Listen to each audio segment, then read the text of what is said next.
everybody, and welcome to DCP. It's me and Fran.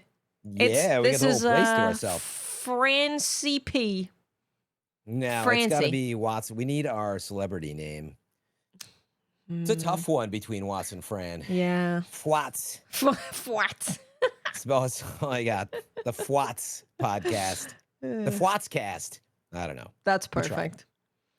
Yeah, everyone has abandoned us today, but today is a special day for lots of reasons. Many things are happening. Gamescom's happening.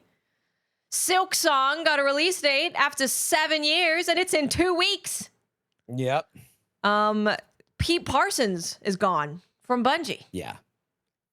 Ooh, I think that one will take some real heat on this one. Oh, yeah. People are pissed about the twomp. That I'm still processing. Yeah, if you are here live on Twitch and in chat and want to tell us why everybody's so mad about the TWAB, the TWID, let us know. I'm definitely behind on all that. I did beat the Edge of Fate campaign. Which Let's hear about that. We can talk about that first, maybe. We could talk about that, and then the Parsons, and then the... It's up to you. I feel like if we don't talk about Pete right away, people just won't even listen to anything. All right. So, you know what I mean? Pete's gone, everybody. Yeah. So Pete Parsons, who is the CEO of Bungie, is he's stepping down. He's retiring. Someone else is taking over. Bungie put out an article called "Passing the Torch," and there's a message from Pete, which there's not a whole lot in here. Just the usual. It's been great. Built lots of stuff. Had so much fun. Thank you very much. Introduced the new person who is taking over, who is Justin Truman. He's been at Bungie for 15 years. Yeah. He's been a designer, an engineer, a chief development officer. He's worn a lot of hats at Bungie. So he kind of introduced himself. This is the guy who famously at CDC, which everyone will be talking about again, I'm sure, made the comment about not over-delivering. And he does actually touch on it in a kind of jokey way in this message. He says, when we're at our best, we create those worlds alongside you, our player community, and build something that matters, something that's worth your time, your passion, and your investment in us, something that I've learned hopefully over-delivers. And I can say that, so the whole GDC thing is like, that's a whole tangent that I could go on that I've already been on a couple times today. But I know, me too. What I can say about Justin as a person is whenever I've talked to him, he feels incredibly receptive to anything you're saying. It seems like he really is genuinely listening and having a conversation with you and being like, well, what do you think about this? Okay, you really like that in this game. Well, what do you think about if I did this in Destiny? How does that work? Like, he's very receptive. He listens very, very well, and he's very good at taking accountability for when things go wrong, which you even see in here. He talks about how the Destiny 2 launch endgame, he got terribly wrong. He mentions that. So I don't know how that ends up being for running a company, but I can say that he's one of the more enjoyable people that I've spoken to in the industry, in terms of just being genuine and like actually listening. Yeah. I mean, it's an interesting setup, right? I think a lot of you out there hear this and you think, finally, the day has come, right? It's time for a new era. Yeah. The gate has been taken down. That's what the impression I've gotten, which is I've talked about on past podcasts. Like, I definitely get. I mean, that's Pete's job, is to bear the brunt of everything and to set up all the dominoes to fall in the right way. And that's what's been happening over the past 5 to 10 years, really, which has put us where we're at today. And it rests on his shoulders. Yep.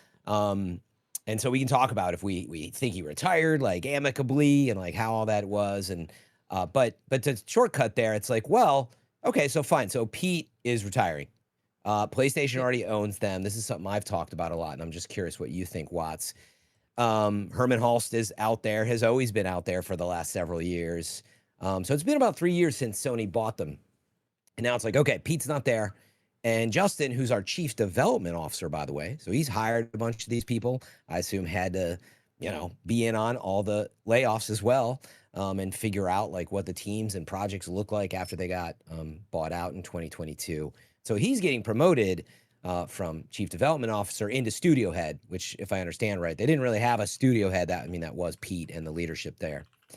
So with that being said, you're removing this, someone who's seen as like, I think by the community as like the person to blame. The car stuff, obviously, with all the layoffs didn't help. Even though, he is a guy, I think it's worth putting out there at least. Like, he's very passionate and outspoken about community, the Bungie Foundation, and helped start that, and, racism and, anti-racism, all this other stuff. So he had a decent track record there, but then the last several years has just been tripping down a hill. Yeah. Yeah. And everybody's like, just get out because we need change. So I think that's what it is, like, right? You go. Yeah. It would really, but that was it. Like, how do you see this? Do you see a sudden change? And what do you think of it? Yeah. So I think the thing that I can definitely say with Justin is that he's a game dev, and he's been a game dev for a long time. And I think that is a big difference to what we've had running Bungie for a while. Because like Pete Parsons worked, correct me if I'm wrong, he was at Microsoft doing like advertisement stuff, right? So he's not a game developer who has worked in the trenches of Bungie, like designing and producing and like doing all this stuff. So I think having someone who has worked as a developer at Bungie through many, many, many years, 15 years is a long time, step into the shoes, I think I think that's good. Because I think a lot of the time, the way that things go in this industry is the people at the top don't actually have a lot of game experience, and they can tend to make some decisions that maybe aren't so good because they aren't devs. Yeah, I mean, I get that. Justin's story, is, I forget if you read that little part already, but him coming from being like, well, I was an engineer, I wrote some code, and then I moved on, and yeah, you mentioned did some systems in Destiny, and kind of setting himself up as someone who's been a lot closer. That's true. But remember, like Pete, after Microsoft, I mean, he was there overseeing like tons of Halo stuff. In the same way, like I assume that Luke and Mark were overseeing Destiny and stuff like that. So it's not like he's not, you know what I mean? He's not like that detached at all. He's been there for such a long time. It's that he, even if you watch closely, he's like, well, in 2015, when I was asked to lead Bungie, if you look, I mean, he was there. Because remember, Microsoft had, I forget what their deal, I guess it was just Bungie's work was exclusive to them for a while, right? And then anyway, that turned into like, okay, we're no longer under Microsoft. And he had come from Microsoft and had been there for quite some time over Halo and stuff. So, but yeah, I think they're definitely different DNA, and we could just leave it at that. It's like, oh, they're definitely different passions, different DNA. And I would agree that Justin's is a cleaner line. It's like, hey, I was coding, then I was working on the game pretty close. And then, hey, all of a sudden I moved up to be a chief development officer, and he's had stuff in between. And I think that experience and hopefully the bond that he shared with Destiny team members, maybe he's only been on Destiny. That's maybe a good question. If it's like, it's just been Destiny his whole life. That will remain a focus, I assume, if that's the case. So, I don't think I've met him. If I did, it's briefly, and I couldn't really speak to him. I haven't even met him that many times. But like talking to him like at an event where we're invited to give feedback and all that stuff, but also talking to him just like as a person about games and what he likes and all of that stuff. And he's just one of those people. And again, this doesn't mean that he's going to be great at running a studio, but he's one of those people that you talk to and you know that you're speaking to like a genuine person. They're not putting on like a face or like a PR kind of forward-facing persona. He's actually listening and responding to everything you're saying. And so he's just one of the few people that I've met in the industry who have been at like a high level that I've talked to and I walk away from it going, I really like that guy. Like I felt like a really good conversation that was like actually helpful. I felt like I was giving helpful points and he was listening and we were like feeling each other out to make sure both of our points were known. So I can say that about Justin. I genuinely think he's a really good guy. So yeah. So look, end of the day, really what I was thinking the most about, I guess, was we've all been waiting for this moment. I don't think it was a surprise to Pete and the team at all. Yeah. If you look closely, I believe that Justin himself, 3 years ago, a month after they closed the Sony deal, was promoted to chief development officer. So they basically did some internal reorg at that time after closing fully the deal with Sony. Pete Parsons been there forever. And I was alluding to it before, but it's like, yeah, I don't know what you think. People are looking at like, well, did he really retire or was he pushed out? Because we've had it. And you can see how mad the vocal community at least is with Pete and Bungie, because again, it rests on his shoulders. Like, look, that's his a CEO's job, right? Yeah, that's his job. You get paid lots of money, but you also have to take the fall when it goes very wrong. Yeah. So, and that's a great setup, because what I'm thinking about is, I think you wouldn't be surprised, this is a guess, that Pete probably wanted to stay. He's been at Bungie a long time. I think years ago, though, he made the deal and promised a lot as the lead of that, along with the CFO, the chief financial officer, and all these other people who decided that $3 to $4 billion was the price tag. And we've got all these projects and all these promises. And Marathon will be the next best thing since, Fortnite and whatever else they have in mind on that one. But they got sold for a ton of money, which is super crazy when you think about it. And it's led to all sorts of problems. But my belief was that was the goal for a long time. He knew that. I think he wanted things to pan out, but as you saw, like the industry changed, so many things shuttered. They had to lay off tons of people. Destiny's been affected. And what I'm getting at is, I think Pete, for years in contract, has been, I've got to meet this performance, otherwise I need to step down. And I think that's probably what happened. And as they tried to like lay off and right the ship, as we've seen, they just couldn't get to the numbers, is my guess. And I think, yeah, it's for the better in the end. Pete's been there a long time. We've heard, I think there's people even on the staff that probably don't interact with him regularly that just wanted him to go because he is the guy that's responsible for what the seats they sit in.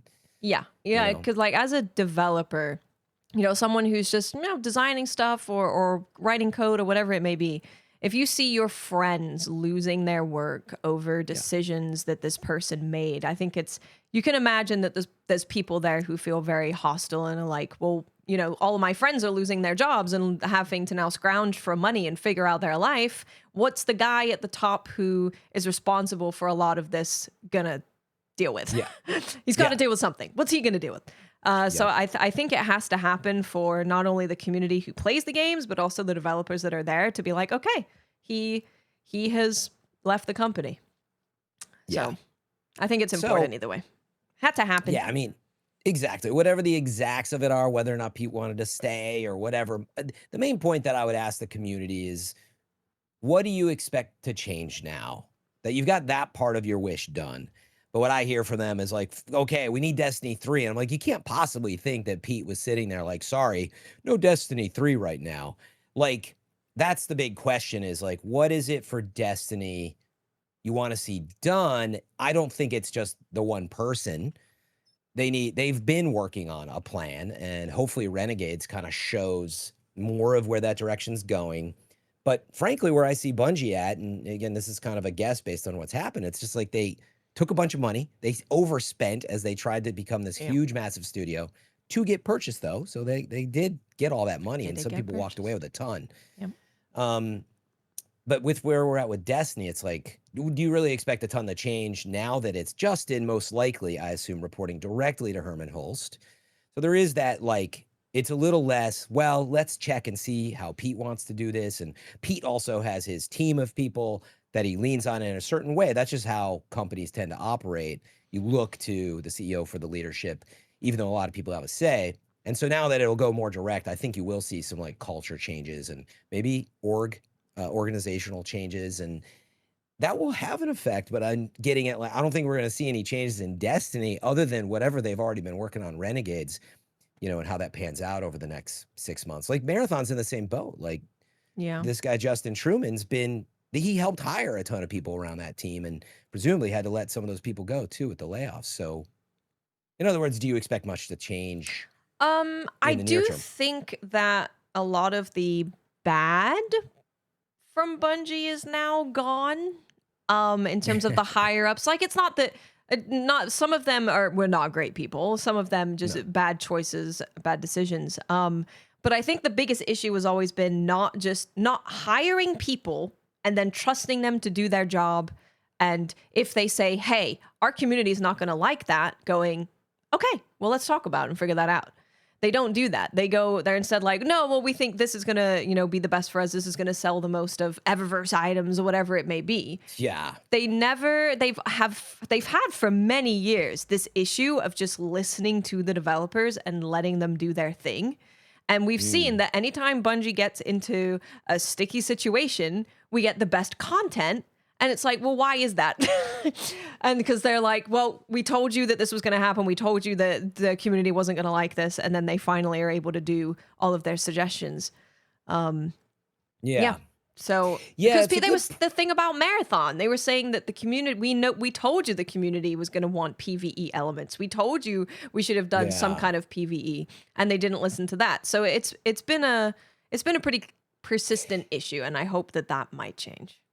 Yeah, and that's a very good point, is there are things like that, like I was getting at, it's like Pete and his team of folks, Jason Jones included somewhere out there, is like a co-founder of the studio, is like just as responsible. He's got tons of clout. I mean, I don't know how it works over there, but if you know the name Jason Jones, like he clearly could have a ton of influence on how stuff works, and I think presumably helped get Marathon to where it is. But anyway, you make a good point of like the culture, and now that's just, they have certain things that come to them, that team, and they say, no, we don't do it that way. And now that way of doing things may change between Justin and the rest. And that's where I'm most curious. I'm like, what does that look like? Again, or before PlayStation was still sitting there saying, we want more money. We want Destiny to be awesome. Yeah. So go. And you're not getting any more money because you already took $3.6 billion. Like, I'm making that part up. I can't imagine. That's where I'm stuck on the, like, how do you solve Destiny? Because really what you need is $500 million, probably, at least, I presume, to fund a Destiny 3 project. And that's just the beginning, because I assume live service games are extremely expensive once you spin them up.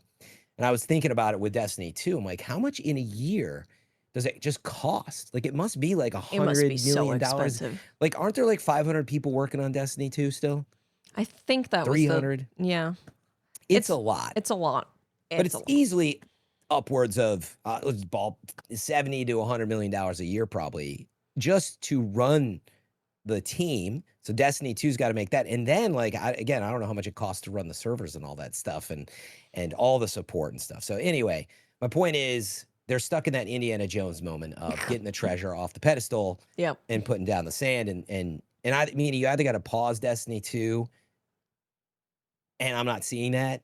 And I think that's where Marathon comes in, because, again, I don't think Sony's like, here's $500 million worth of development while you stick to Destiny 2, keep making a few $100 million a year, and we're also going to make this amazing next sequel. They're just stuck on how they do that next step. It is. I think it's kind of like banking on hoping that Marathon does well, which can then give you enough money to do the other stuff that you want to do. Which it's a lot of gambling. I guess that's kind of what it is in game development. That is a lot of gambling. It could take off. It could not take off. So I don't know. Wonder, you got to wonder what the blueprint looked like. That's what it occurs to me so much here. Is like, well, originally, it wasn't even only Marathon, right? They, in their mind, I know they wanted to get bought. So there is always a factor of bloat. I'm making some assumptions there, but there was a lot more money back in 2020 and all that in the game industry. So meaning it wasn't only Marathon then, right? It was the Gummy Bears project. It was, which is now part of, is it Team LFG now? LFG, part of PlayStation. And they're part of PlayStation now. And then we knew there was that third-person Destiny project that was in the works from Luke and them. And, like, I would have loved to see what that was like. Yeah, me too. And I'm sure there were several others. There was that rumor about, like, a Destiny game that was PvP, but you played as, like, the heroes of Destiny. Oh, there was another one in addition to the third person? I think so, yeah. It wouldn't surprise me. I get, they have incubation projects and all this stuff. So, but the point is, if they were going to have all that to try to continue to fund and make Destiny better, now all they have is Marathon, seemingly, and PlayStation behind them. So, yeah. One last related question to this, unless you have others around it, is I was thinking about, though, that, with Pete there, and I've seen this in corporate structures, and the toxicity of the situation, and like, I just have to imagine Sony's like, look, you know the deal, Pete, you sort this out, and time's ticking. I feel like that's what it's been. It's like, we gave you Yeah. your time. It's been 3 years. It does seem But like that.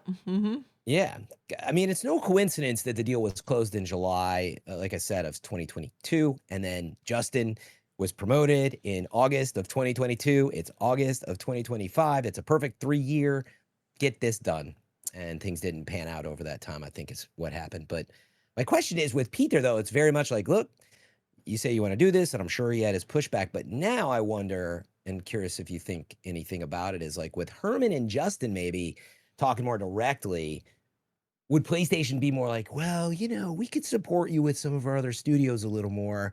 Like, do you see maybe PlayStation supporting them more at all? Meaning not like a paycheck, but like, well, we'll use I our other don't studios to know. help do some stuff. I don't know, because I think the Yeah. initial deal was the other way, right? It was like, we're paying the reason why they got so much money. It wasn't just like a fat check that they dropped and went go crazy. That was retention money for the people that work there, because they wanted to take the talent that work, like all the talent that work at Bungie, and use their talent to make other live service hits for Sony.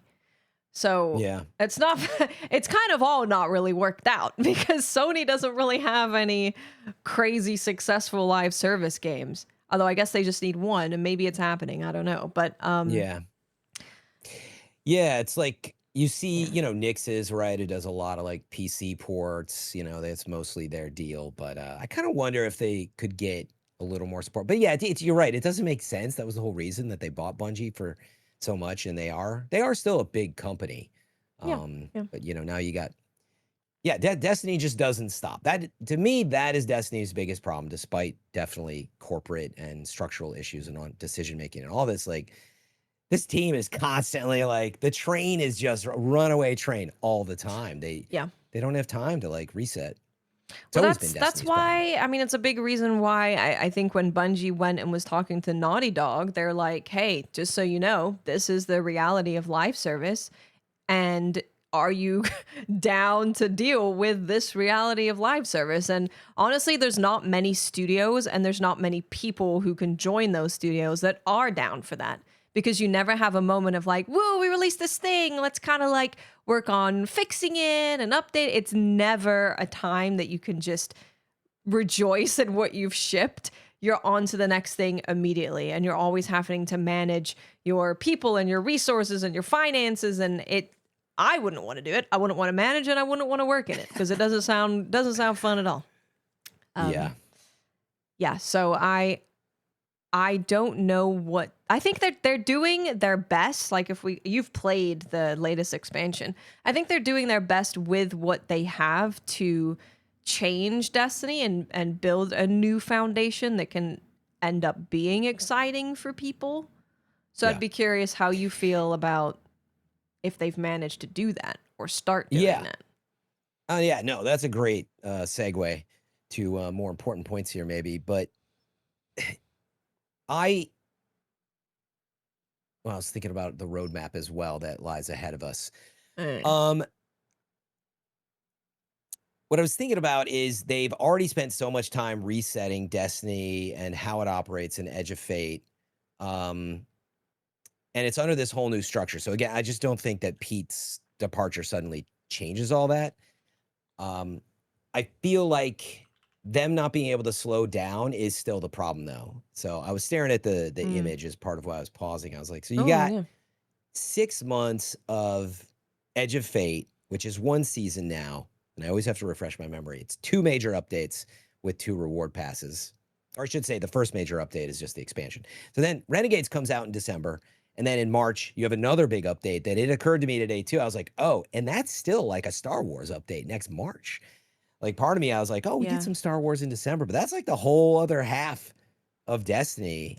So it's for me, it's really hard to say. I feel like I have to see Renegades first. Yeah. Because so often in Destiny, we get we get a major release, and it's not quite the same thing, but you get King's Taken King, right? The next year. And then it's always like the one after, I feel like. And it's not exactly the same, but we saw that with Forsaken as well, with Destiny 2, right? So in other words, I feel like Edge of Fate was trying some new things. They were the ones that had to run fastest on that treadmill and keeping up with the train, so to speak. Whereas Renegades hopefully demonstrates a little more of like, I don't know, more ingenuity on like, how are you going to change Destiny 2 a bit more. Yeah, I think a lot of the more successful ways, if you can do this, of live service is not trying to make a game where people live in it forever, but you're always putting out, like, consistently putting out new content.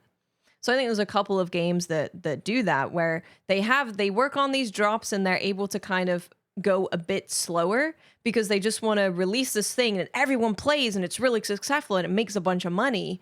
And then people go away for a bit and wait for the next release to happen. But Destiny is like definitely not that. They are all about wanting to have you play forever and never take a break. So the developers also cannot take a break to like go work on something. They have to always be keeping new stuff to develop for you to play it. Yeah, like that's exactly what I'm caught up on. I'm like, I just don't see how they make any major strides without changing the formula, like you're saying. And I mean, we play differently, and like, you know, you don't even play Destiny right now, right? But I don't think your desire is there to do what you were just describing.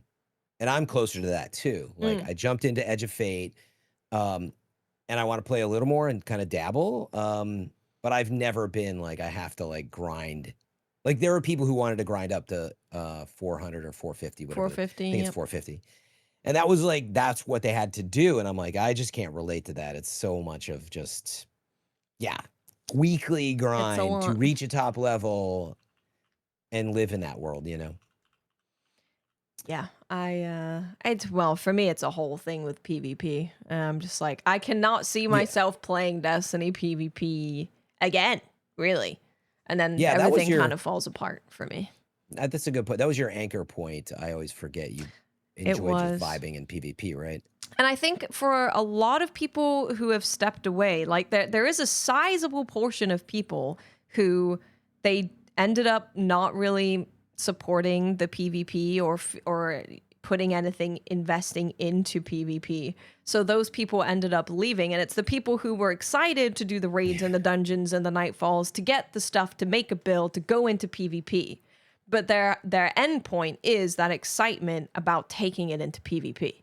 So after they dropped the ball on Crucible stuff and they weren't playing it anymore and didn't want to play it, then it's like, well, I'm not going to do the raids or the dungeons or the nightfalls because there's not that thing like getting me excited to keep doing it. And there was if you see any post about like, why did you stop playing? So many of the responses are PvP players who stepped away. Yeah, I mean, I guess they just had no way to sustain that. We've always been baffled by that, right? Where it's like, why not just release a new map? You know, like it's the amount of resources they had, but yeah, I think we saw what you were kind of getting at was like you had people that stepped away and made games like Concord and some other stuff, and then the other side of those talented people are working on Marathon because they weren't going to pay them to do it in Destiny, and so yeah, of course that's why we kind of ended up where we're at, I guess. But I agree that the ecosystem, it's just not what it was, of course, when Destiny came out. Yeah. And like, it's hard to recapture it. I have a feeling they look at their numbers and they're like, well, this amount of people has always been PvE. So, but it's not, it's never that simple. You know, it's not the same. Yeah, it's not the same vibe. It's not the same community. It has absolutely changed, you know, a lot. It's very different. Yeah. But again, you know, to stay somewhat optimistic here, it's like they have their work cut out for them. I have a lot of thoughts about what happened in Edge of Fate and the campaign. I've only done that part of it. But I really am. I'm always optimistic. I know. But like, I'm looking forward to seeing what they do with Renegades. You know, I would imagine you're pretty excited on that team to be like, oh, we got like some liberties to like mess around with like Star Wars stuff and a vibe. Like it's a cool match. I know some people are skeptical, but that could be inspiring for them. And I don't know. I just feel like it's always that second thing, like I was saying. So maybe I'm just too optimistic, but I mean, I think I want to see the developers having fun and being able to explore their ideas for Destiny, and I hope that they are able to do that. And I think also like the landscape of how a studio interacts with their community has also changed so much. And it kind of does feel like Bungie is maybe stuck in the past a little bit, and they're trying to shift to this new thing. Because I think I was talking about it on stream today, but like back in the day, Bungie was the quintessential example of being a gamer and talking to your community like they're also gamers, and just like jossing around and poking fun at each other. And that was like the vibe of Bungie. That's what they were. And then they went really corporate and very like sterile. And I actually heard, I'm not gonna say any names of who it was, but I've heard people say who were employees there at that time. They were like, it's also like corporate and professional now when they were going to these meetings. So I think that they went to that way, and that also was how they spoke with their community as well. And I think they need to go back to being more open, back and forth with their community. I mean, look at Warframe. Warframe will do a stream and just show you like in progress stuff, and something will be wrong, and they'll go, "Yep, that doesn't work. That's kind of bad." And they're very open with their community. They play with their community. They have fun with their community. And I think they do need to kind of shift a little bit. Yeah, you're right. I think that if they can somehow through all of this get back more of that inspired dev culture and trust your devs, let them do more of what they want to do without it feeling like it's always top down, which was clearly a problem. That might have some big changes. And, I forget when they had several rounds of layoffs, or it's like, are we now a year out? Yeah. And that's like another thing. You need time to heal after that stuff. And I feel like we're like a year out after, I think it was last year, some of the bigger ones where the bottom really fell out. Like, in other words, when did Luke and Mark and all them leave? Was it about a year ago? About a year ago, I think. Yeah. I think so. And that, that's a huge shakeup. And they had to get out Edge of Fate in the meantime. So, again, I'm sort of like, that's why I'm hoping Renegades will be more of like that.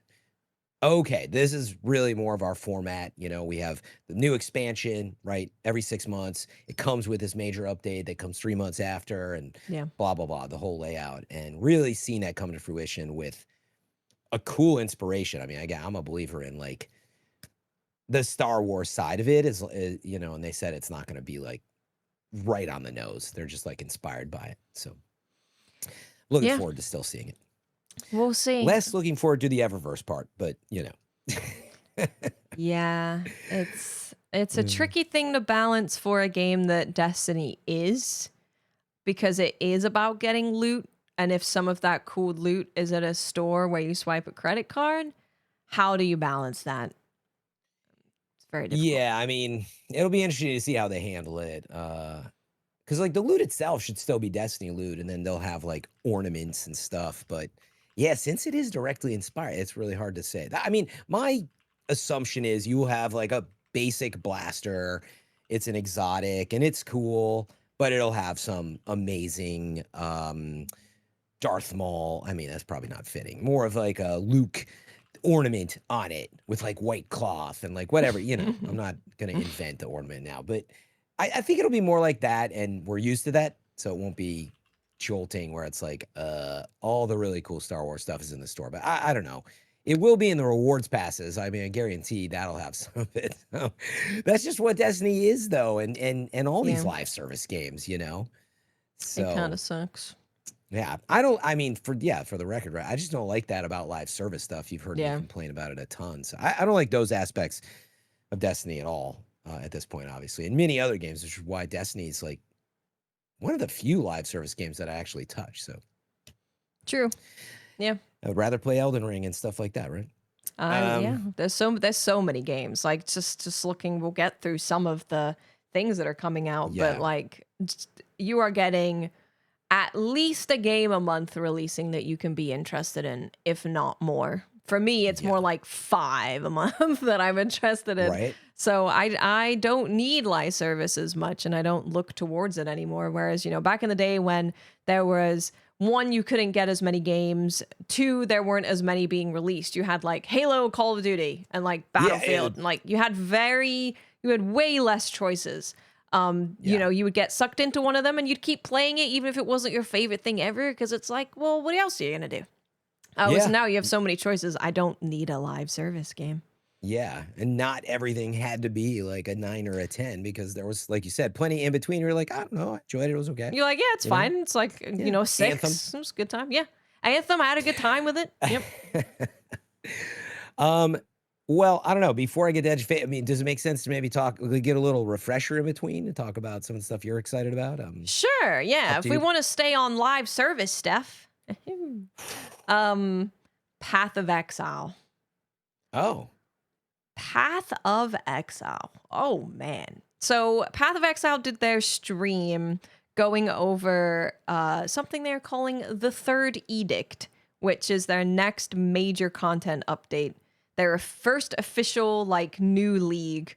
It's coming out August 29th, PC and consoles. And anytime you watch a stream from GGG, you're just like, huh? What? You're doing what? Like, the whole way.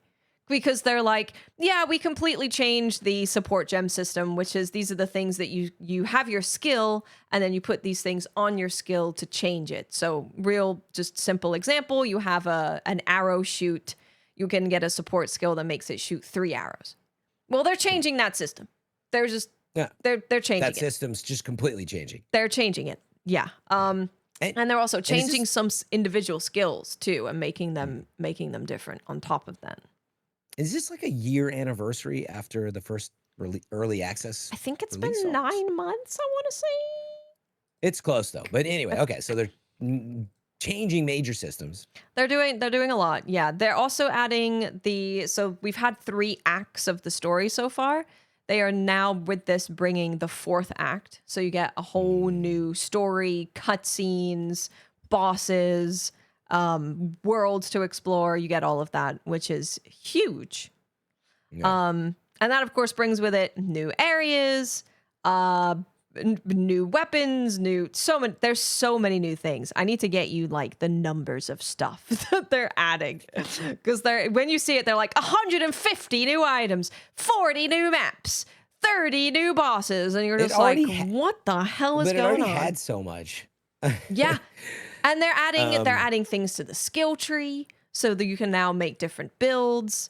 They're buffing a bunch of stuff. They're also adding so the way that the story is going to be when it's fully out is you're going to do like all of the story acts, and then you'll be in end game. But because they haven't fully finished all of the story acts yet, you're going to go to Act 4 now, and then they're releasing these like 3 mini missions that they're calling like thinking of it as an interlude to getting to endgame. So you finish Act 4, then you have these 3 mini missions. And these 3 mini missions, they just made them kind of temporary. They're like, yeah, you guys need something to do to fill the gap between the end of the story and endgame, so we like put these things together. But it's like new areas and new bosses and new everything. And they're not gonna keep that around forever. That is something that's gonna go, but they're gonna use the bosses in other ways in the areas that they make. It's so much stuff. It's going to be free when it comes out. And also, they are doing a free weekend when the Third Edict comes out. So if you are interested in checking it out for free, August 29th to September 1st is the free weekend. And if all of your stuff is saved, so if you are then like, yeah, I want to pay $30 and play during early access, you have all of your stuff. Or if you just want to come back when it's free, you have all of your stuff. So, so it'll transfer in. It sticks around. Yep. Yeah, it's funny. This was reminding me that the Steam page, I don't think they've updated it, but if you had read it in the beginning, it was like, they said that at first they were like, it'll take at least 6 more months in early access. So I guess it's been 9 months. And then I don't know if I'm reading it wrong, but it was like, how is the full version planned to differ from early access? And they said, we were planning to add 3 more acts. Yeah. So do you remember, did it only have 1 act in the beginning? It had 3 acts. So it had 3. So they were planning on 6 acts? They're planning on 6 acts. Is that what acts. This is saying? Yep. Oh, maybe you already said this. I'm sorry. No. Then it says 6. No, okay, yes. 6 acts maybe total. Yep. This is the 4th one you're saying now. Yep. And then 6 more classes, they said. Yep. And they said they were going to roughly double the current game this was based on, I think, last year. So I'm not surprised to hear it, but I am in the sense of like, they do cook a ton. They cook like crazy. It's like, Big it's meal. actually like, if you ever want to just have an experience of being mind blown, watch a GGG announcement stream, because I'm like, how are they doing this? They've made so many things. They've not only made a ton of new things, they're changing a bunch of old stuff and then adding stuff and changing that around. So it's so much content. And the game, like you said, yeah, the game is not done yet. Still got a bunch of classes to do, and then each class has an advanced class within it. So yeah, there's a lot. There's a lot. And this is for 30. It's going to be free to play, but right now it is $30 to play the game. Only 30. Not only do you get access to play the game, but you also get $30 in the currency, in-game currency, which you can use on a cosmetic if you want. You can use stash tabs for your inventory. Yeah, it's kind of nets out if you're all in. Yeah, it's one of those games really where good. Yeah. Paying early, if you're super into it, and knowing that you're supporting like a good cause for you and like a game you want to see, like own it. Yeah, I think that's a pretty good setup, a good deal. I've brought up Witchfire, I know a lot, and I know they've been out there cooking still, and it's still, I think it's into 2026 now, but they've added so much stuff, and it's relative here in the sense that people are always like, did you play Path of Exile 2? When are you gonna play it? And I'm always like, exactly because of what you just said, Watts, and what I'm like, I'm just gonna wait, man. Like, it's so much to play and replay with so many good games out there. Yeah. Like, you're not doing it wrong, and nobody is. Like, play what you love, and if you want to replay stuff, that's cool. And things change too. It's fun to experience like how your most beloved games might like get buffed or nerfed and be in that community. But my point is, I'm waiting until this thing's done to play it personally. I'd rather wait for that, and it could be a bad choice if they screw it up, but I don't see this team doing it. No, it's going to be a crazy game when it's fully out. It's already a pretty crazy game. So, yeah, if you're interested, anybody, if you're listening, August 29th, free weekend, and you can just jump into all this. You have everything unlocked, and see what you think about it. Yeah. It's very, very good. Nice. It's very fun. Silksong? Is it time to... Whatever you want, but that's big. Silksong, after 7 years, has a release date, and it's 2 weeks away. It's September 4th, which so before we get into being all excited about how excited we are, I just want to say I love Team Cherry, and I'll talk about some of the interviews that they've done, but I haven't loved their rollout of this kind of drip feeding of teasing Silksong this year, because we don't hear anything for years, and then it shows up for 3 seconds at a Nintendo showcase, and you're like, huh? What's going on there? And no one talks about it. It's just like, that's Silksong. No one say anything. And then the next time you see it, it's at an Xbox showcase, and they're talking about their handheld, and they're like talking about Silksong, but we still don't know anything about it or what's happening. It's just, we're seeing Silksong every way we turn, but we don't know anything about it or when it's happening or what's going on. So it's felt very weird. And then at Gamescom opening night live, Jeff Keighley opens the show with Silksong is coming out definitely this year. That's happening. And then that's it. I'm like, what is going on? For the official right. And then you're waiting for a trailer drop from Team Cherry that eventually tells you the release date. And I'm just like, I feel more relief that finally we have a release date than like the big exciting roar of finally it's here. Yeah. Because I think I would have felt more excited. I mean, this team, they had 35,000 people sitting on the YouTube video waiting for the trailer to drop like hours before it came out. Yeah. If I was them, I would have dressed up in the Silksong clown outfit, recorded a video of taking the wig off, and just holding up a board that has the release date.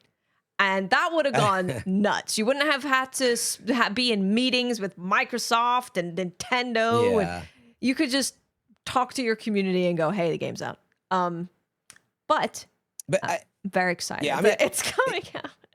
you make a good point, but almost to your point, it's like it was too late. That would have been funny and cool, but like in other words, it was the making us wait like this in the first place, right? It was a little less than it was. Oh, we just showed you a new trailer that has the date. Yeah. Like if they just drop the like- trailer, if they're like, "Hey guys, we have an announcement tomorrow," and we're like, "Oh my god, what is it?" And then you saw that trailer drop, that would have also been a huge excitement. It's just been like the little. Okay, so you wouldn't have minded that. No, I don't. I just don't like the I thought weird it was like the last. like rollout of slow information, but not really information. It's like you look over and like, oh, Silksong was there. What did they say about it? Nothing. They didn't say anything. It was just there. Yeah. I don't know what's going on. It's been very confusing. Yeah, I wonder how much some of that was by intent or not. I was looking into. I was like, I don't know if they have like PR. They have like internal marketing and like, PR. I think and they're small. Tiny. Yeah, and like part of that could just be that where they're like, nah, don't worry about it, And then you've got Microsoft and PlayStation and Nintendo pressuring, and Jeff Keighley pressuring, give us something, And then they're like, okay, fine. Like it may or may not have been the plan to try to be like. It's not a huge deal. It's just the feeling of like it takes. The idea, the thought of like, imagine watching like the Game Awards or something and like it drops there, or even like an announcement trailer just drops randomly, and the excitement that would bring. It was a big lead up to a thing that was inevitable, and you're like, oh, there it is. There it goes. Okay. I mean, it is what I was getting at though. It's kind of funny because like, use GTA 6 as the example. All these companies are asking for the same stuff, and Rockstar's like, no, that's not happening. And then they're like, wake up tomorrow at 6 a.m. They give you 12 hours and say, new trailer, be there. And you're just like, let's go. And they could have done that, but then like you're also mad because you're like, God, we're never gonna get a new trailer, So anyway, not a big deal, but not interesting a big deal. insight on it. No, it is. I think, there's a part of that, but then everybody's so excited. Maybe to set it up, because I think you know more about Hollow Knight and maybe have played more than I have, but I didn't realize it sold through something like 15 million plus copies at this point. They, I guess originally, what did it come out around 2017-ish? 2017, yeah. And then they were going to do this as DLC, and this transformed into a full-fledged sequel, which I had forgotten about or didn't even realize. I guess Jason Article had an interview with Team Cherry, and there's some really good insights in there on Bloomberg to check out. But yes, there was so the article it's really wholesome. Team Cherry is what we would love to have more of in the gaming industry, but of course not everyone can blow up and have the game of all time made. But they were saying, because they were like, so what's going on? Why did it take 7 years? And they're like, no, there was no drama. There was no issues. We were just having a really good time. So we just kept making stuff. And and we're not a big team. Yeah, and we're like, we want to be a small team. We wanted to stay a small team, and we were having a lot of fun. So we made more stuff, which is amazing. That's amazing. Yeah, it was funny to read it that way, because you're always, especially coming out of, Jason Schreier's articles, you expect this to be like somewhat scandalous. And it's like, we restarted development in 2022. It was crazy. We changed engines, and no, it was nothing like that. And it's funny to look back on the reveal trailer from like 2019 or something.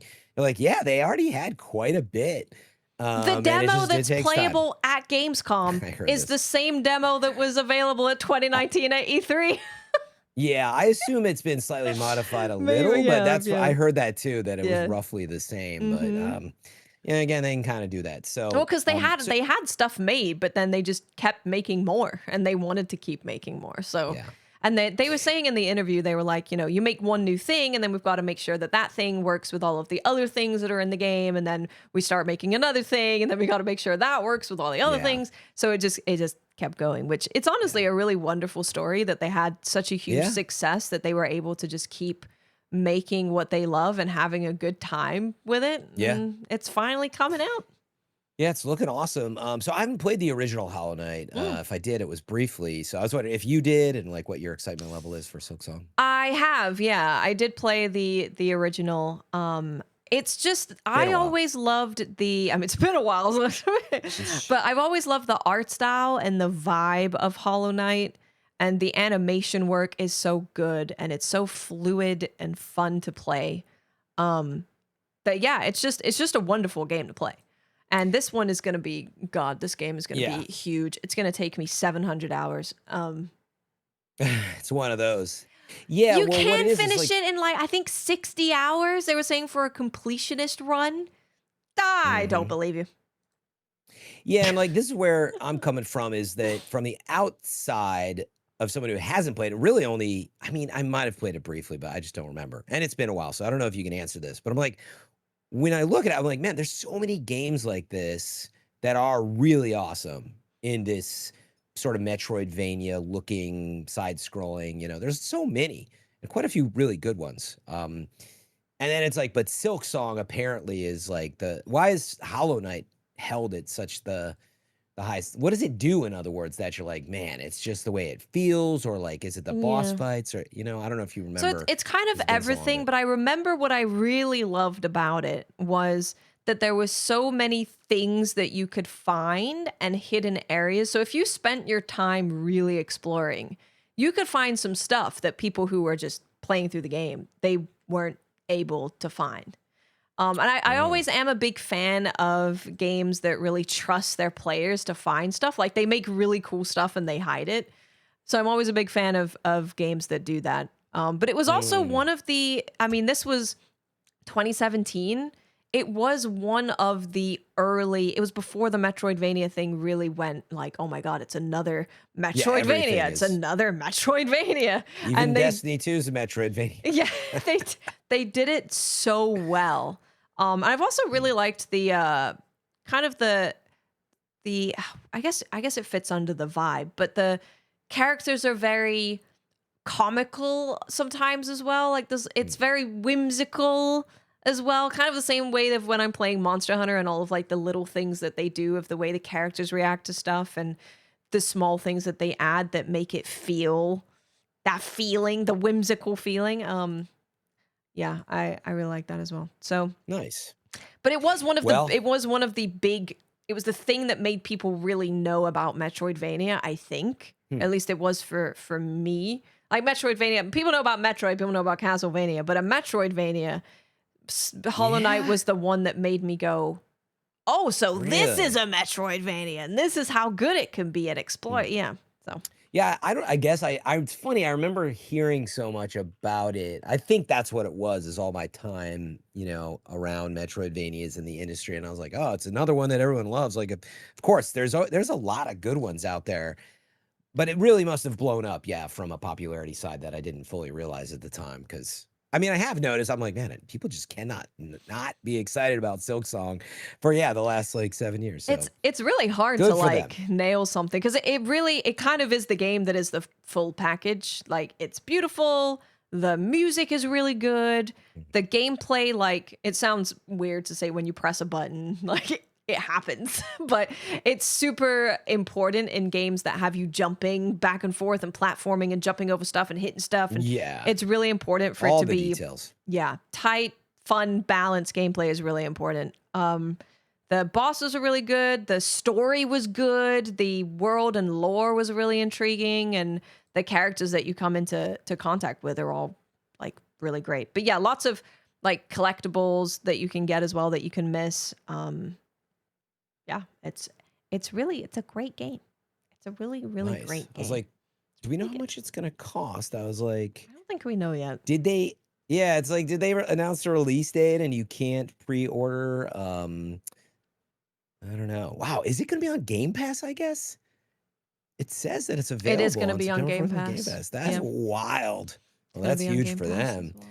Anyway, I don't know what it's gonna cost. I don't know if they've said that yet, but gonna be exciting. Few weeks from now. So I cannot believe it's coming out in 2 weeks. Now we get to be mad about the fact it's coming out in 2 weeks. Yeah. I personally was excited, and I'm playing a bunch of other stuff that it's not realistic for me to play any new stuff right now. But Chronos is coming out then too. I forget if you were interested in that one. But I'm very interested in Chronos: The New Dawn. Yeah. Yeah. I'm very. It looks very nice. I think. So I'll tell you what's coming out. Okay. I'm gonna start in August because like it's the end of August to the beginning of September. Might as well. Not very long. So Metal Gear Solid Snake Eater is August 28th. Oh God. Path of Exile 2 New League is August 29th. Lost Soulacide is August 29th. Shinobi Art of Vengeance is August 29th. Silksong is September 4th. Hell is Us is September 4th. Chronos the New Dawn is September 5th. Borderlands is September 12th. Silent Hill F is September 25th. So good luck. There's even more goodies in there, I'm There's sure. there's a lot more. These are the ones that I've noted down as like I'm definitely gonna play these ones. Yep.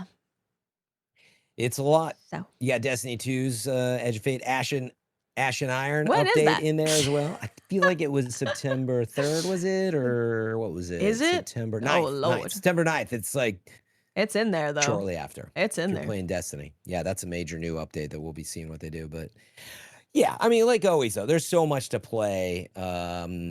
It's not realistic to keep up with all this stuff. I grapple with that, but I'm way behind. I think my plan is I'm gonna go super hard on Lost Soulacide and try my best to finish it, if not see, you know, like a lot of the game to where I know what the game is about and I can say that I've played the game.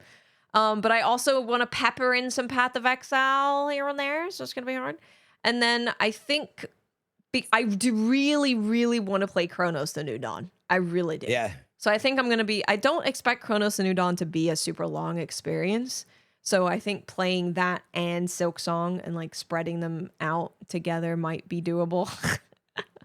Yeah. I mean, you're yeah. pretty good at dabbling into a few things, so should be a good time regardless. Nothing to complain about there.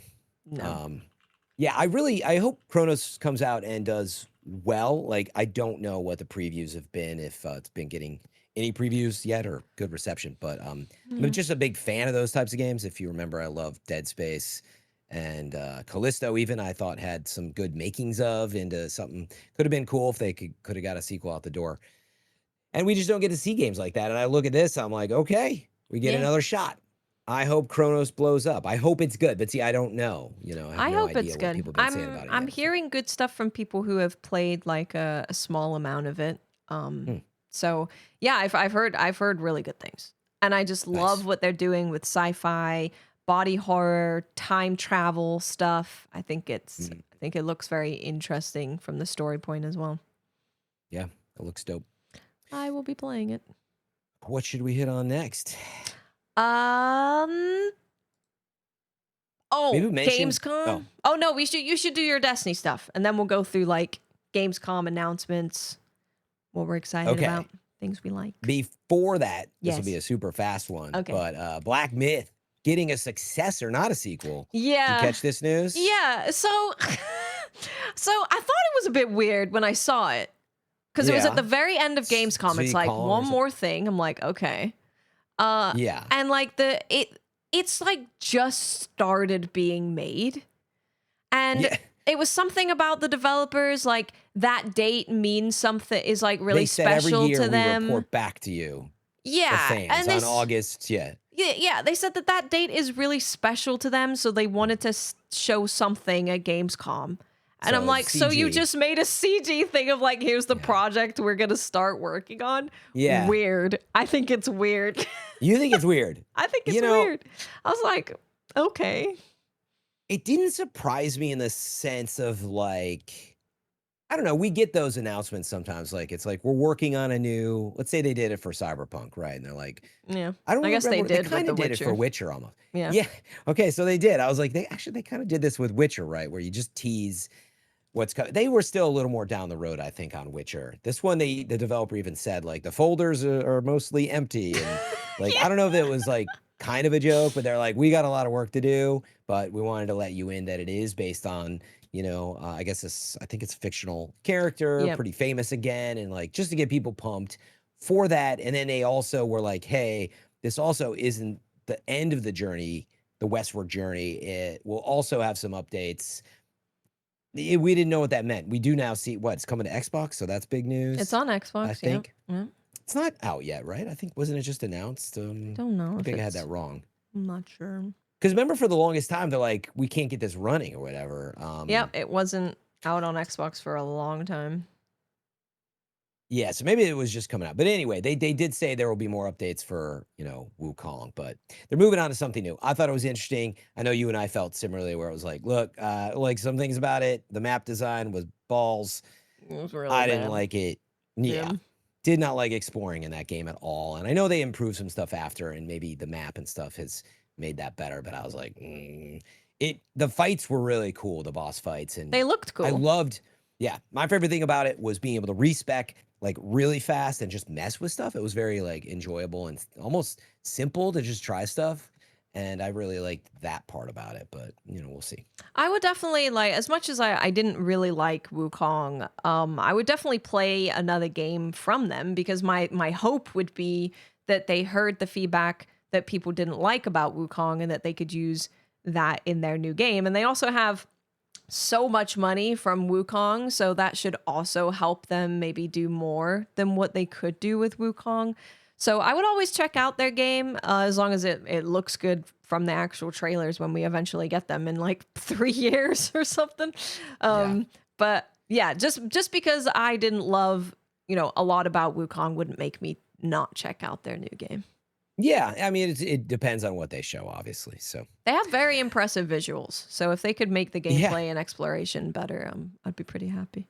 Yeah, I do think they learned a lot. You saw that as you played through the whole game. Like there was some real crazy includes for me where I was like, this is messed up and broken, and other stuff. Like the final, yeah, the final area when it was called like Before the final. unfinished, and people were it like, literally, "It literally is." I think it is actually unfinished. is. I was like, is this supposed to be funny? This is not cool. I think it's I was not happy about it. Other people were like, it was experimental for them, but no, some of the bosses and stuff were really dope. So you could sort of see where they were getting things right and getting things wrong. And I think they hopefully have learned a lot how to tighten it up. Could have been shorter, better maps.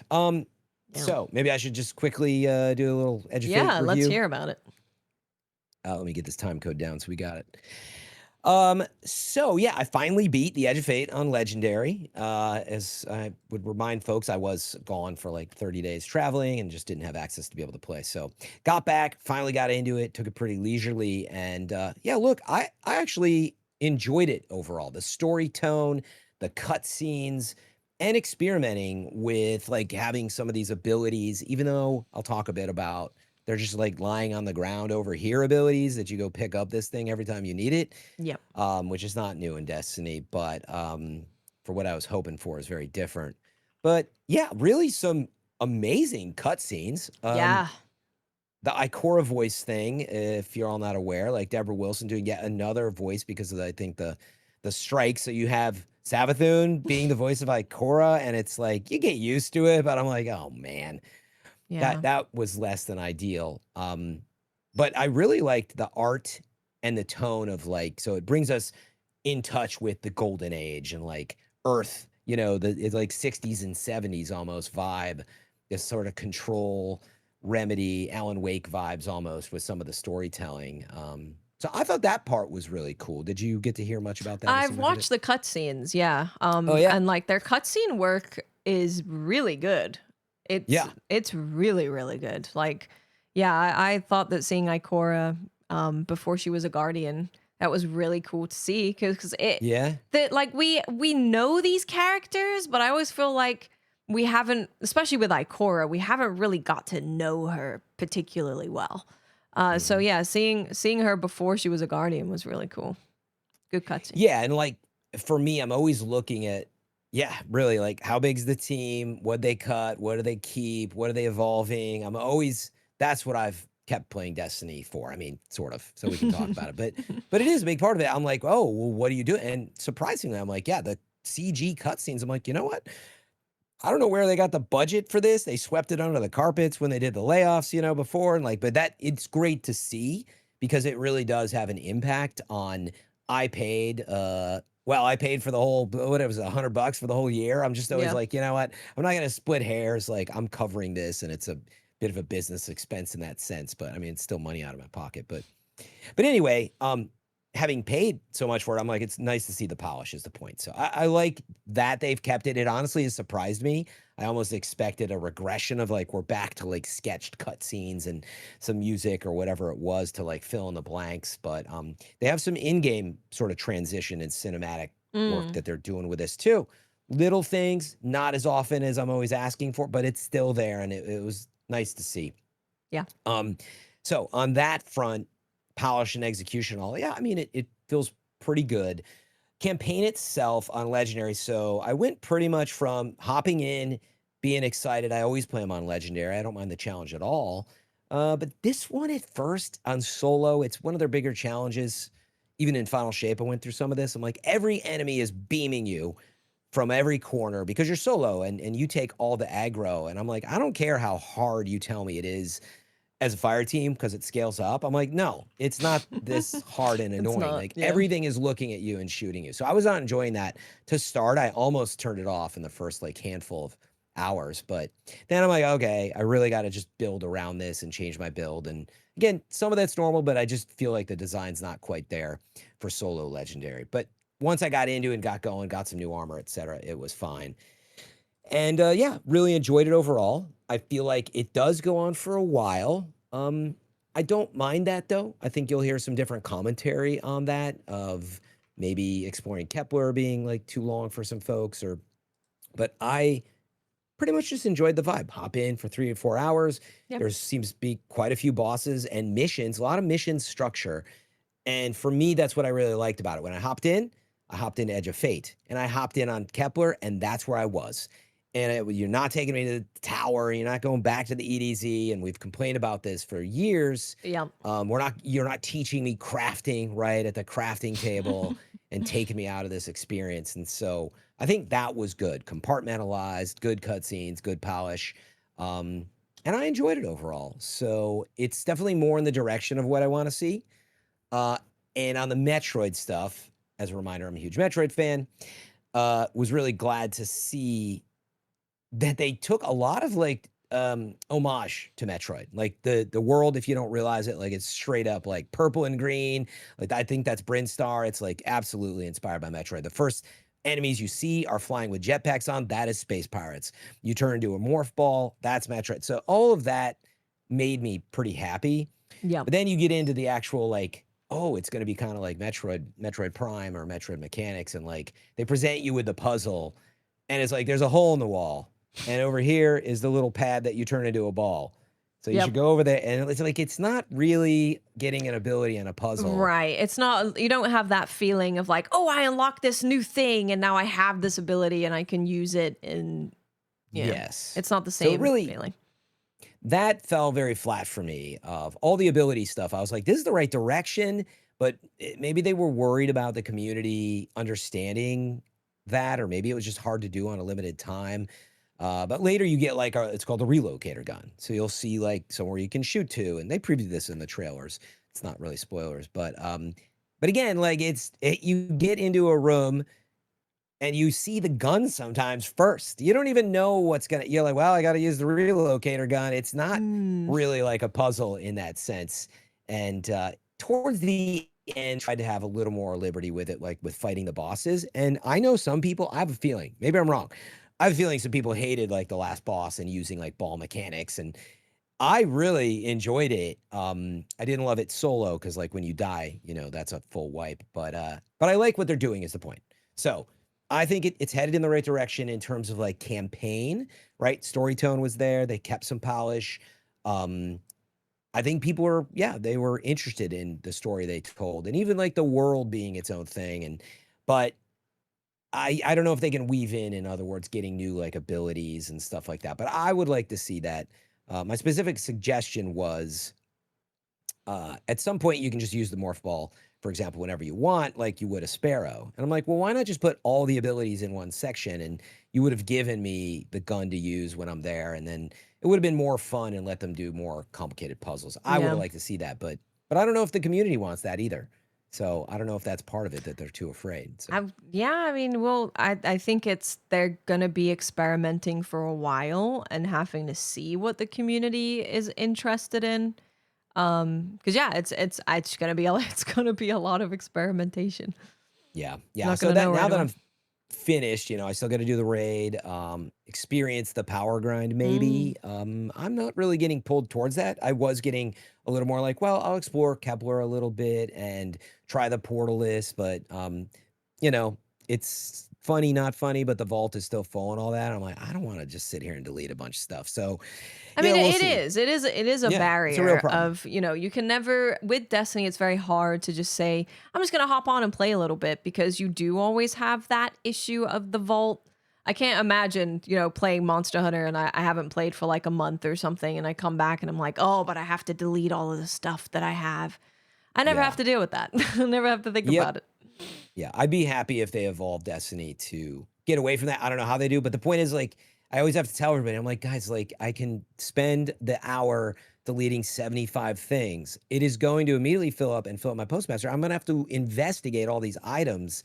So in a way, it's good to keep the pressure on that I have to constantly keep up with it, because otherwise it's just going to fill up anyway. You got to take the garbage out at some point. It's just how it works. So. Yeah. Anyway, we'll see how much more of that I play and what the Asha and Iron update brings. But I do want to do the raid, and maybe we'll have more to report on that in the future. Yeah, I'll definitely want to know your thoughts on the raid.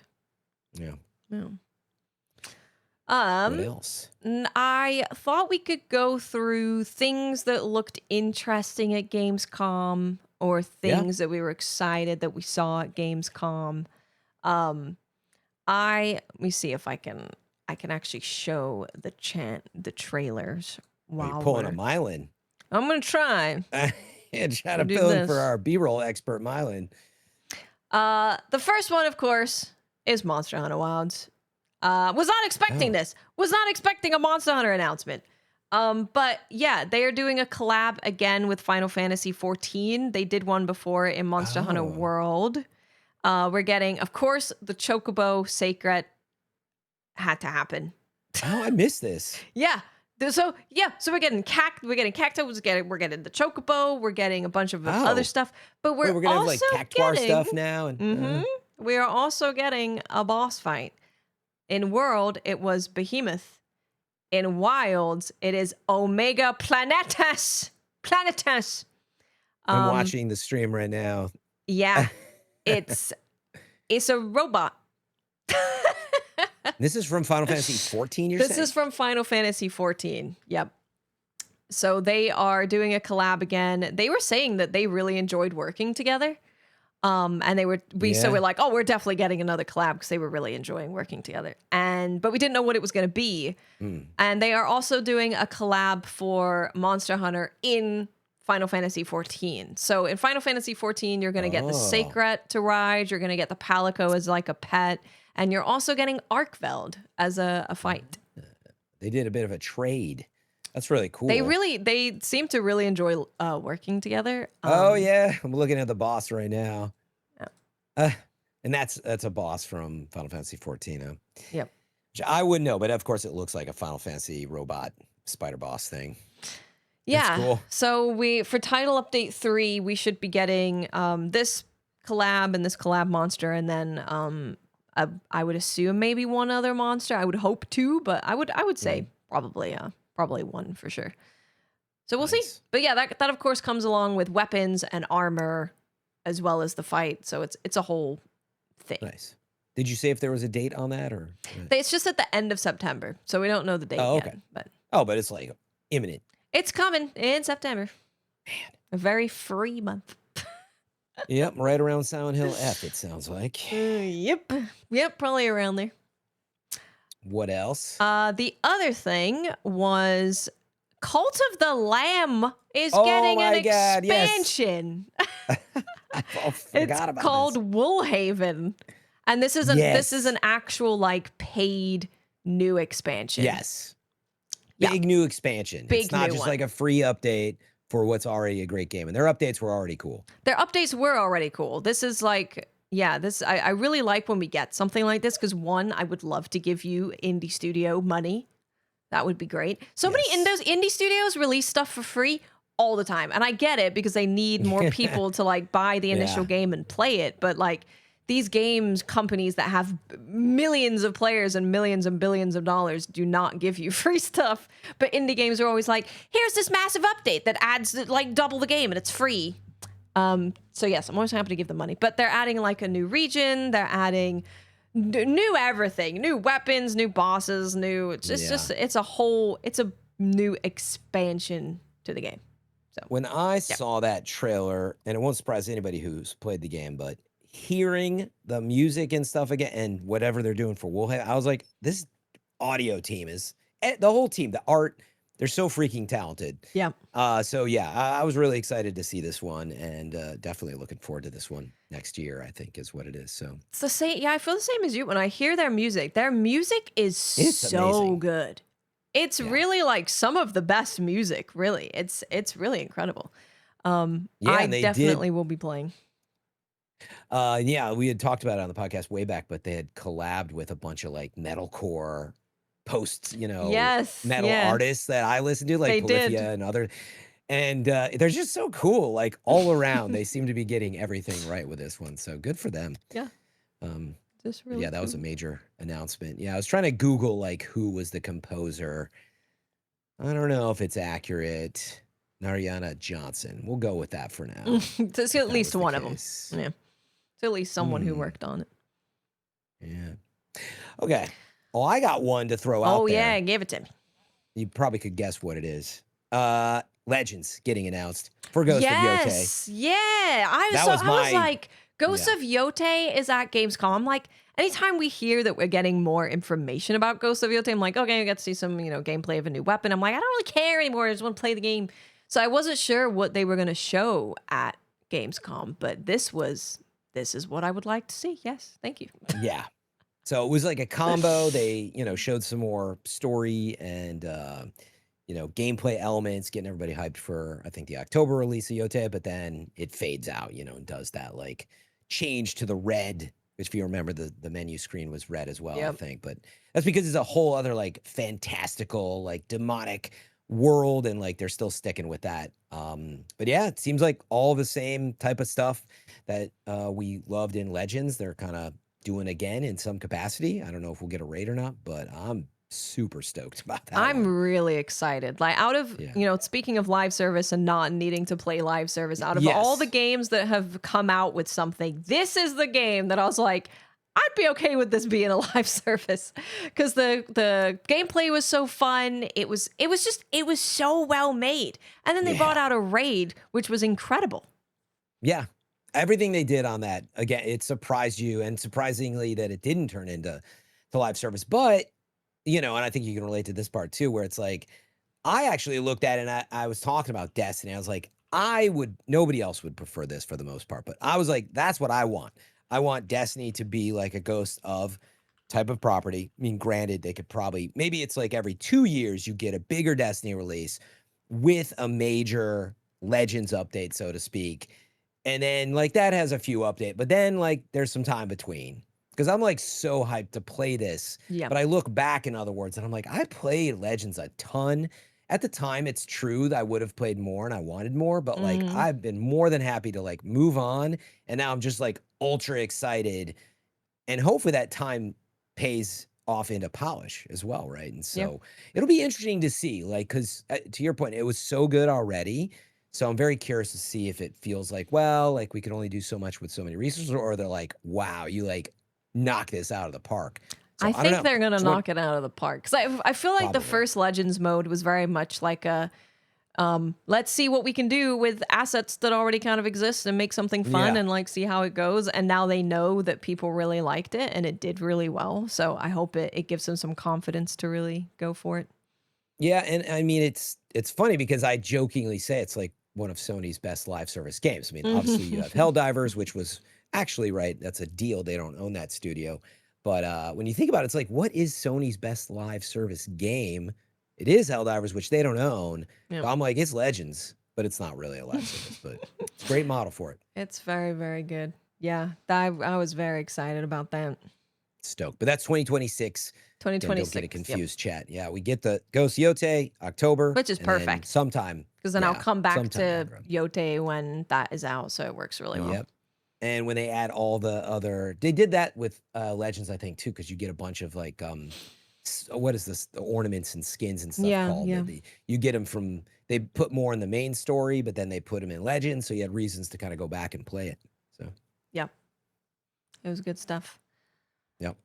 For actual game, like actual like opening night live stuff, there wasn't really a lot of like new things that I didn't know about.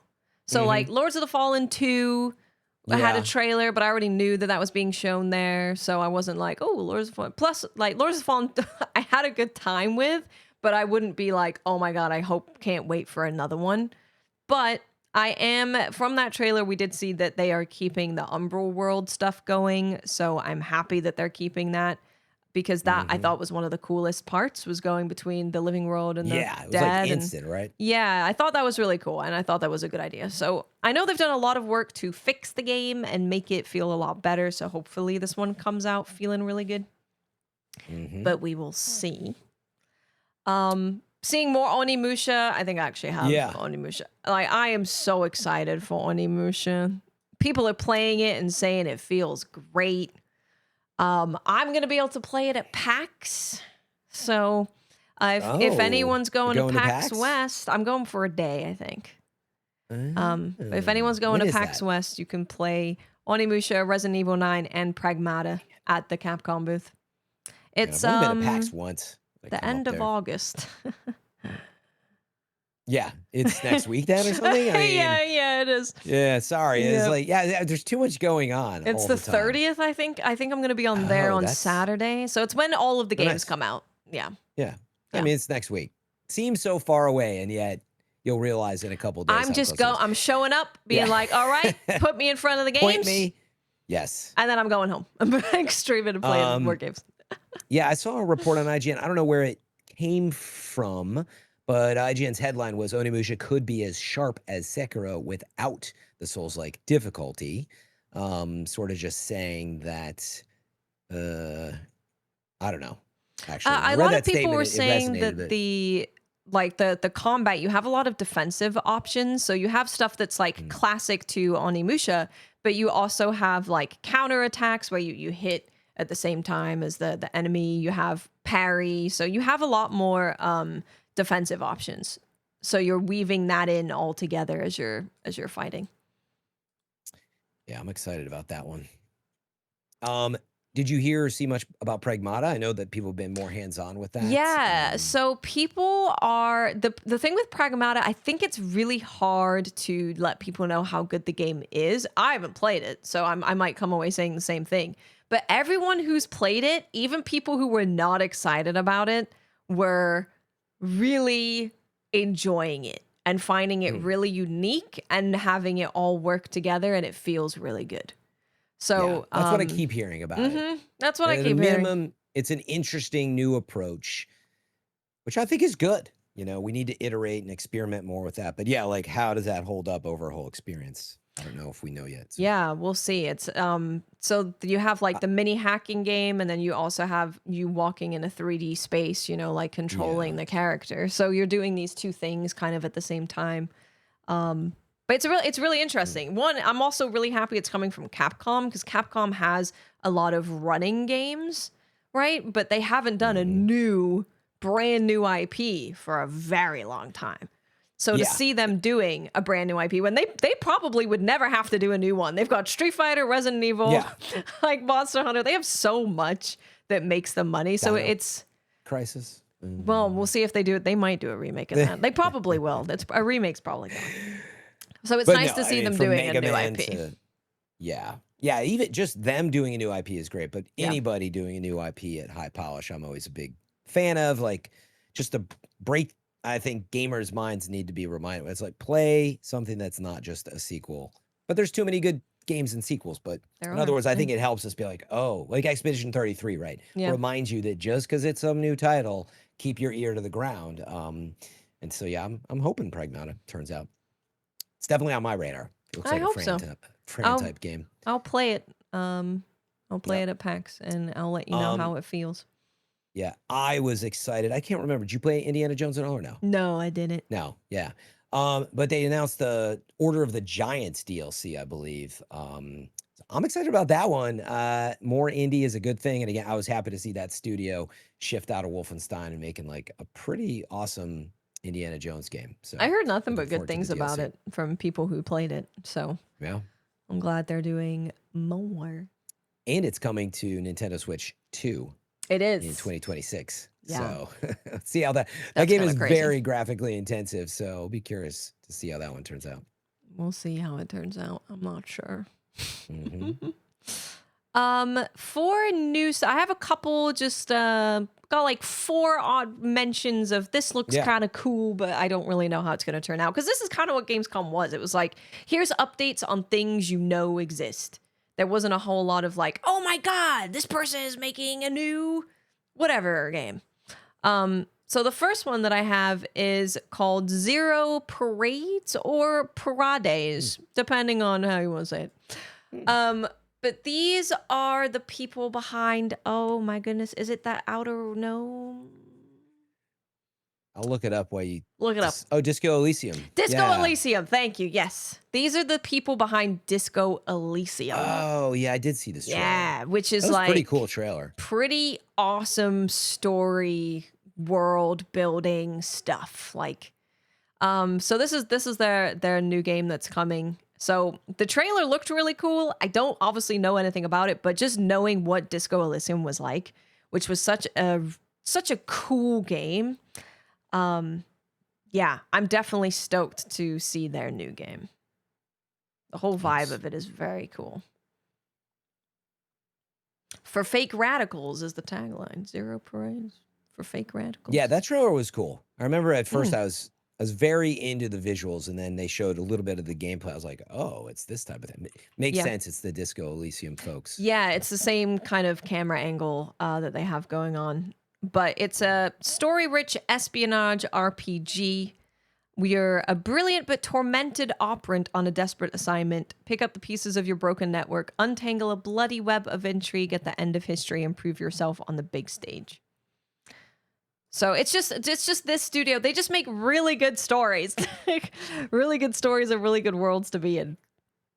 Yeah.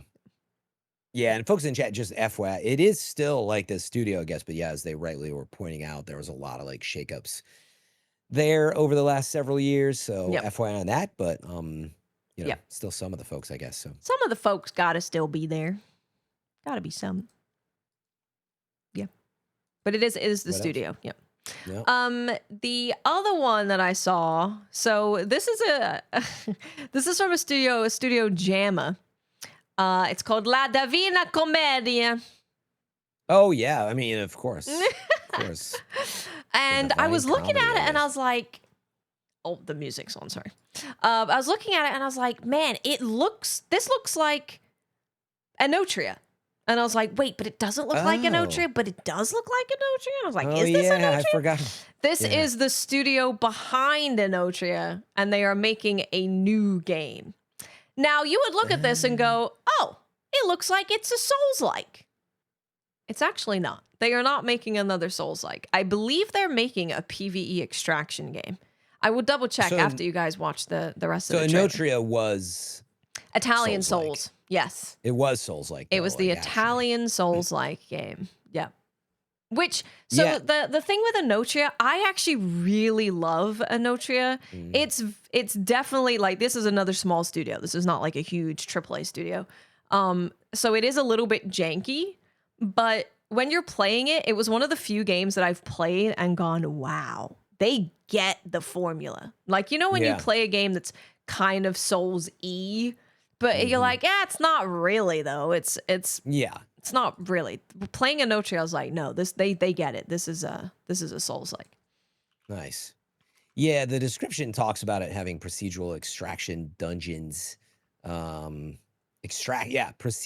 extraction dungeons generation system. Yeah. So it does have the word extraction in the middle of all that, which is interesting. I think so. There were a lot of these actually. So we've obviously had a lot of extraction shooters and extraction multiplayer games. They're normally PvP. Yeah, but this time Gamescom actually, there was a lot of extraction games that are PvE only. Because Right. I think You I've hear that, heard Bungie? that from a lot of people that they're like, I think I could actually get really into extraction games, but I don't really care about PvP. Yeah. I've heard that a lot. Witchfire.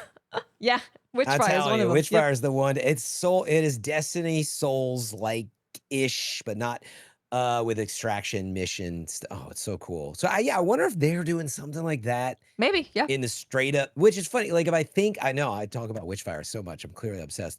Yeah, if they were to do something along those lines, like straight up more soulsy, but in that construct of like, so the thing in Witchfire, right? Yeah, you just have like a home-based castle Yeah. where you're like crafting and upgrading and learning and doing all this like kind of neat mysteries. And then you go in these portals to these worlds and you have to like fight for a while and extract out, with your currency that you've earned effectively to keep upgrading. And they each have bosses. And so, yeah, I wonder what they're doing here. Maybe it's something like that. It With might be something procedurally similar. generated dungeons. That's interesting for sure. Yeah, I think it's probably going to be like Soulsy combat, but obviously like the game genre is like very different. And like the thing that is kind of exciting for me is it's set in obviously like the Dante's Inferno. Like it is Dante's Inferno, and you can actually your character can bind to one of the 7 deadly sins. And that will change the way that your character has abilities and story events and the world around you. So that's like, I'm excited about that. I'm excited about that. That's cool. Yeah, I think it'll be cool. I look forward to it. Yeah. We'll stick on the same kind of topic because this one I'm actually really excited about. But from the trailer, you would not guess what it is. This is called Kaiden. And this is a PvE extraction game. How do you spell? Kaidan. Oh, okay. So looking at it, I don't think they have to put something in the trailer that shows the character like leaving with a bunch of loot or something to show it's an extraction game. But this game from the trailer, I was like, I like the setting. It's got like kind of a steampunk samurai and like a twisted Japanese world. I was like, the setting looks cool, so I'll look into it. But so you can play it co-op with up to 4 players. You prepare to go on these missions with, whatever you need to take out that specific mission. But you can also have different playable characters that you go in as, and you have to manage the roster. So you're going to have to manage their health, their madness meter, like a couple other things like that. So I'm assuming you can't just be like, I am this guy main. I'm just going in with this guy over and over and over again, because the point is that you need to manage your roster a little bit. Yeah. So you can play solo. You can also play co-op. It's a like cosmic horror Japanese mix of stuff. And I was looking at they actually have a lot of concept art and other kind of art. I'll actually bring up their Steam page because you can kind of see what I mean. And the more that I was reading about it, the more I was getting excited about it. Yeah, it's I think it's... Yeah, I mean visually it looks nice too. Yeah. I saw it had some dismemberment in the trailer or whatever there too. I wonder if that's a system that they have. There's definitely plenty of blood. It's the more I learned about it, the more I got excited about it. But it is an indie game, so I have to like simmer down a little bit and go, okay, don't expect, the best thing ever. But we've seen indie studios go crazy on things. Yeah. I mean, if they stay I wonder if it seems like it's very focused on these one-on-one fights, just watching it, right? Maybe it's just like a lot of boss style fights with this different roster and progression. So these games are getting closer to Monster Hunter, actually. With the you're prepping with your friends to go out on this hunt to take down this boss to get a thing to bring back and like do something with it. That is kind of the quintessential Monster Hunter experience. So they're kind of doing something. It's getting close. Because Mylan was talking to me about playing Arc Raiders. And he was like, think of it like Monster Hunter. Because it kind of is, if you think about it, you're preparing like you would for a Monster Hunter hunt. And then you're taking things back to your base and you're, using it to upgrade yourself and your weapons and whatever.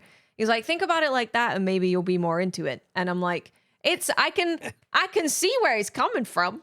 And then especially if you take the PvP out and now you're making it like a third person action PvE exclusive extraction game, I'm like, okay, you're getting close. You're getting kind of close.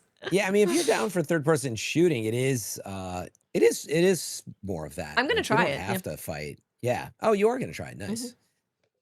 Yeah, I mean, that's what's interesting. Yeah. There's so many WATTS style games, action RPG, more forward, Souls-like, etc. That it's like, yeah, it's not like you need to try Arc Raiders, but I'm gonna give it a solid go. It would be interesting because what's the last shooter you played? Besides Mecha Break? Any kind. Mecha Break, I guess, would be the closest. Yeah. And that's PvP only? I think so. I only did, the arena kind of PvP modes. Nice. It would be fun though. Yeah, if we all got together in Arc Raiders. Yeah, I thought my one couldn't play it because he's having a baby. He's having a baby. We'll see what happens. He's having a baby right when it comes out. Oh. He's like, oh yeah, he's delusional. He might be holding the baby while playing. He's gonna be in the middle. He's gonna lose everything all the time. I'll be like, I was about to extract, but the baby started crying, so I gotta go. I do feel it's so funny because he's so hyped for it, and it got delayed right to when he's having a baby. Poor Mylan. You can't have these big life events happen when you want to play video games, Mylan. You can't be having a life and babies. What are you doing out there? That's not how it works. The final game that I just want to show you guys and talk about it. Okay. It's called PVKK. And the idea is that you are a commander of like a world-ending missile launcher, but you're not doing you're not going in a tank and going out in there and shooting things. You're manning the dashboard.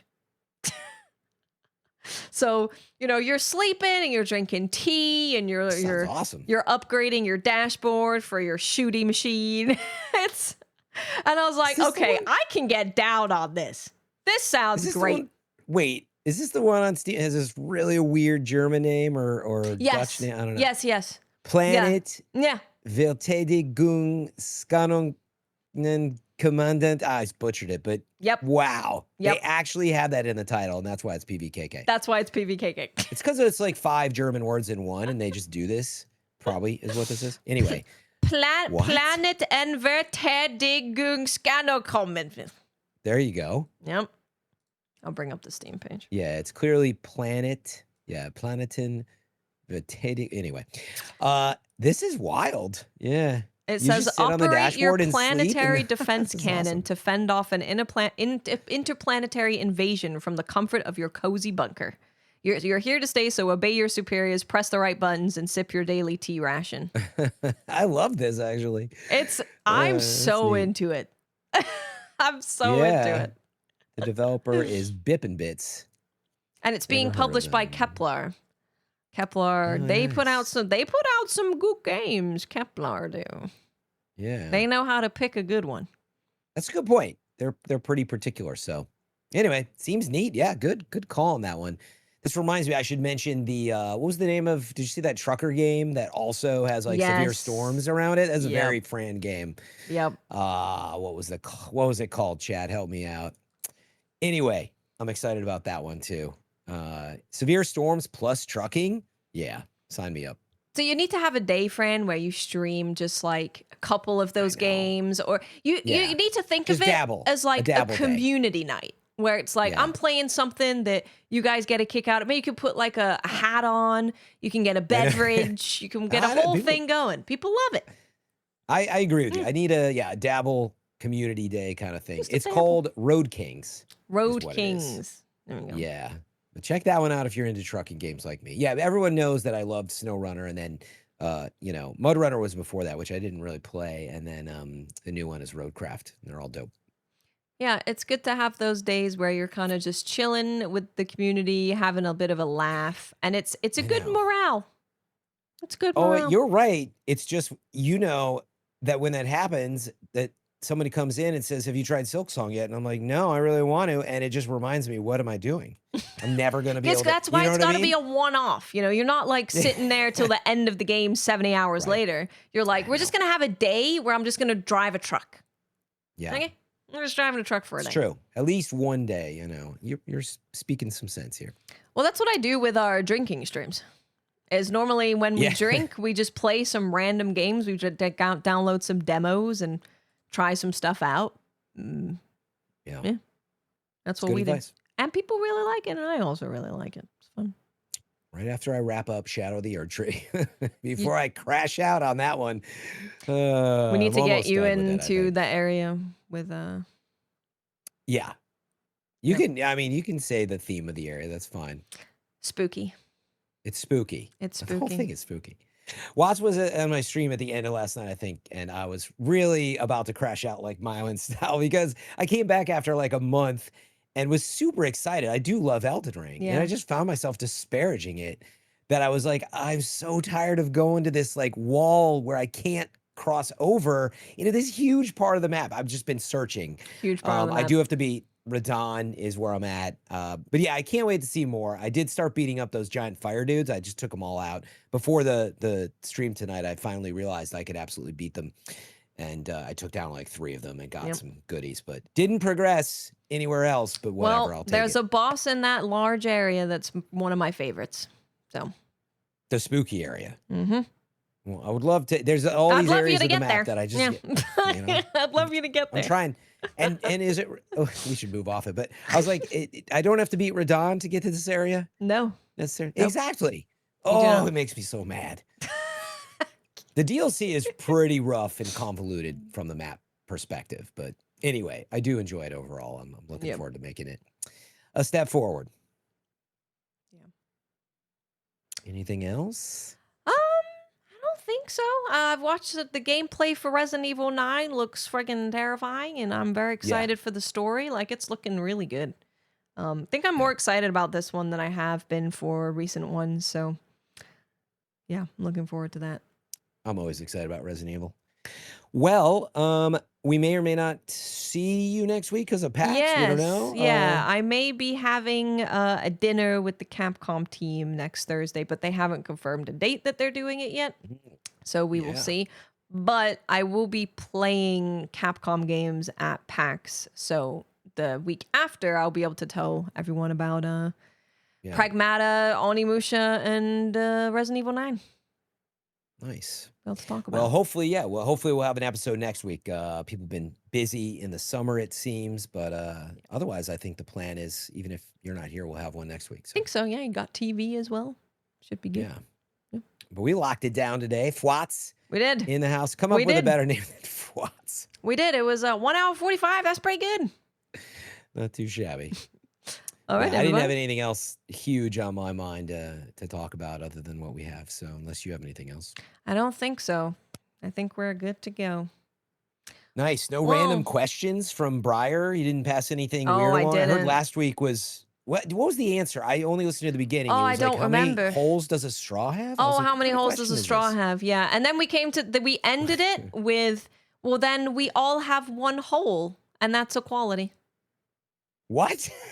I don't understand. Because they were saying, how many holes does a straw have? And then they were like, well, 1. And then we're like, well, how many holes does a human have?